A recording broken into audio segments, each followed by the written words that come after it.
Di balik layar ponsel yang gemerlap, tersimpan realita yang sunyi. Generasi Z kini berhadapan dengan krisis kesehatan mental yang masif mulai dari burnout, kecemasan akan masa depan, hingga tekanan media sosial. Namun, seringkali kita lupa bahwa negara ini punya kompas moral bernama Pancasila yang seharusnya menjadi pelindung bagi jiwa-jiwa yang lelah. Bagaimana keterkaitannya? Sila pertama mengajak kita mencari kedamaian batin, sila kedua, kemanusiaan yang adil dan beradab, adalah teguran keras bagi kita yang masih hobi memberikan stigma negatif pada gangguan mental.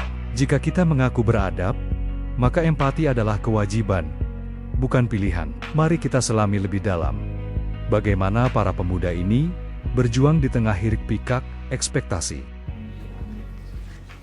Dinas Lingkungan Hidup program yang paling cocok Dinas Lingkungan Hidup untuk anak muda.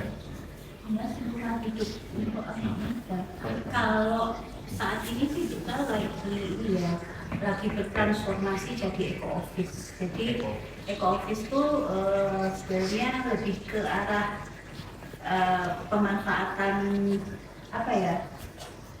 lebih ke lingkungan, lebih ke ramah lingkungan, kantor yang ramah lingkungan gitu. Jadi kita sudah mengurangi penggunaan kertas dengan aplikasi digital, lalu kita sudah memulai dengan aduan, misalkan dulu kalau aduan pakai surat, karena sekarang cukup dengan mail atau bagaimana. Jadi kita sudah mulai bertransformasi pelan-pelan untuk ke arah digital, jadi mengurangi penggunaan kertas.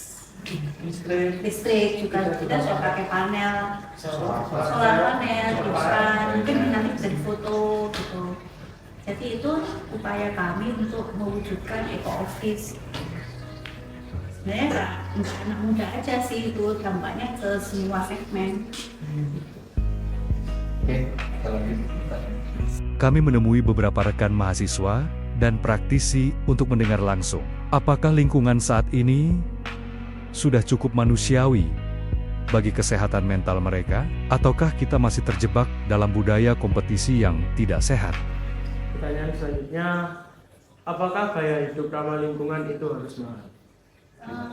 Nggak mahal sih. Kalian hidup kayak hidup Sebenarnya tidak harus mahal, karena kan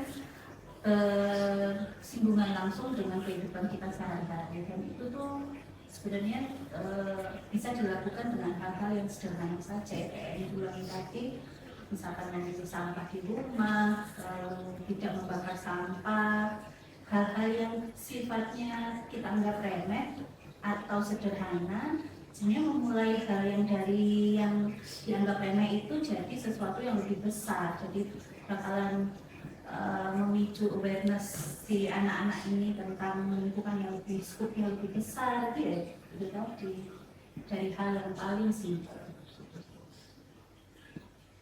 Gimana? ada teman kompetisi. Sebenarnya kalau mahal enggak ya, Ya. begitu ya.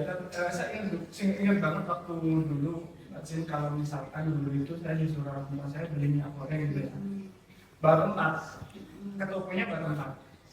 Cuma sekarang kan kemasan minyak goreng itu semuanya kemasan plastik ya, udah kemasan plastik, dan itu kan menimbulkan sampah ya.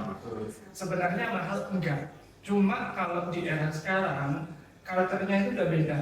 Jadi kalau orang kemana-mana tumblernya sebenarnya kan ada yang dari murah sampai ke mahal. Mungkin kalau yang orang lihat murah biasa aja. Mungkin kalau orang lihat yang mahal, bagus ini, jadi pengen kan kemudian. Nah, culture seperti perubahan perilaku seperti ini yang membuat orang mungkin ada beberapa yang berpikiran ramah lingkungan itu mahal loh, harus beli tumbler yang merek ini atau harus beli kotak makan yang merek ini, jadi mengeluarkan harga lebih hanya untuk perubahan perilaku ramah lingkungan gitu. Sebenarnya kalau misalkan dilihat dari sisi aspek lingkungan enggak sih, tapi kalau dari gaya hidup ya tergantung masing-masing. Ya, sekarang kan lebih banyak orang jual fast food ya. Kalau beberapa 5 atau 10 tahun yang lalu kan tidak sebanyak sekarang. Dan kemasan fast food itu pasti nggak bisa dikelola gitu aja, pasti banyak. Tiap rumah itu pasti minimal beli teh gelas atau teh konci itu pasti 1 atau 2, atau pesen Gojek nanti kan ada bungkusnya, pasti ada itu. Kalau dulu kan jarang sekali makanan berkemasan. Kalau dulu kan Itu kita kan lebih sering bawa belinya wadah ya. bawa wadah, atau enggak kalau nasi bungkus itu kan masih pakai sampah kertas, sampah daun gitu. Kalau sekarang minimal pakai mika plastik, styrofoam, gelasnya pun gelas plastik. Nah itu kan juga dipikirkan kedepannya pasti ada timbunan sampahnya. Nah itu mungkin yang dikategorikan mahal itu. Tapi kalau untuk menurut katanya Pak Fauzul, memang kalau sederhananya sih tidak semahal itu dan tidak seribet itu. Cuman ya tergantung perspektif mana yang diambil untuk melihat sampah itu. Berarti memang dari point of view masing-masing dari Sudut pandang. Oke, saya lanjutkan ke pertanyaan selanjutnya dari program.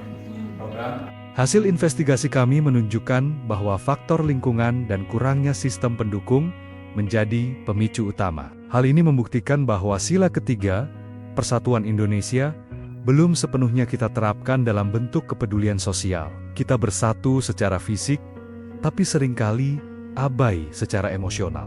Solidaritas bangsa harusnya juga mencakup saling menjaga kewarasan satu sama lain. Menjaga kesehatan mental bukan hanya tugas psikiater, tapi tugas kita sebagai sesama manusia yang berpancasila. Sila kelima mengingatkan kita akan keadilan sosial. Setiap anak bangsa berhak mendapatkan akses ketenangan jiwa tanpa diskriminasi. Jadilah telinga yang mendengar, bukan mulut yang menghakimi. Karena pada akhirnya, kekuatan sebuah bangsa tidak hanya diukur dari pembangunan fisiknya, tapi dari kesehatan mental dan kebahagiaan rakyatnya.